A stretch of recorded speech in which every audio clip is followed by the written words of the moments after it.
Мы не можем понять это, объяснить, попытаться рационально объяснить. Это не то, что может вообще уложиться у нас в голове. Невозможно ответить на вопрос, почему болеют маленькие дети. Почему они испытывают ужасную боль и страдания? И почему они умирают так рано, так и не узнав ничего о мире, который мог бы их восхитить? Это невозможно сделать, не стоит пытаться. История Нолана Скали тронула миллионы сердец. Невозможно было равнодушно пройти мимо такого замечательного мальчика, который до последних дней жизни думал только о близких и их счастье. Нолан был маленьким ребенком, когда заболел саркомой полосатых клеток, рак, поражающий мягкие ткани. Казалось бы, невинная простуда и насморк превратились в злокачественную опухоль. Маленькому мальчику было всего 2 года, а ему уже пришлось бороться за свою жизнь, как никому из нас. Малыш был сильным и очень храбрым.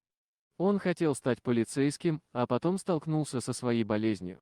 К сожалению, его маленькое тело было слишком слабым, чтобы бороться с ней. Рак разросся в мгновение ока. Он распространился на легкие и атаковал сердце. После 18 месяцев борьбы стало ясно, что малышу остались не месяцы, а дни, да уже даже часы. За борьбой Нолана в социальных сетях следила целая толпа людей, которые поддерживали его как могли, они молились, пытались успокоить его близких. Рут, мать маленького бойца, поделилась отрывком из разговора, который она вела с 4-летним ребенком незадолго до его смерти. Хотя сама фотография наиболее четко показывает, сколько пришлось пережить маленькому ребенку, разговор между матерью и ее сыном, прощающимся с ним, был процитирован в СМИ практически по всему миру. Рут опубликовала отрывок из этого разговора на своей странице в Facebook. Дорогой, этот рак ужасен. Тебе больше не нужно бороться. Нолан, представляете? Он обрадовался. Нет? Мама, я хотел бороться только для тебя. Так вот чем ты занимался все это время? Ты боролся из-за меня? Нолан, конечно. Нолан, ответь мне на вопрос, что является самой важной работой для твоей мамы?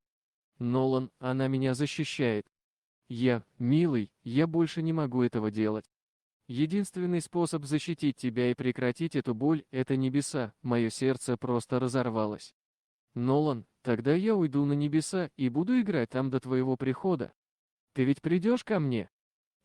Конечно. Твоя мама никогда так просто не сдастся.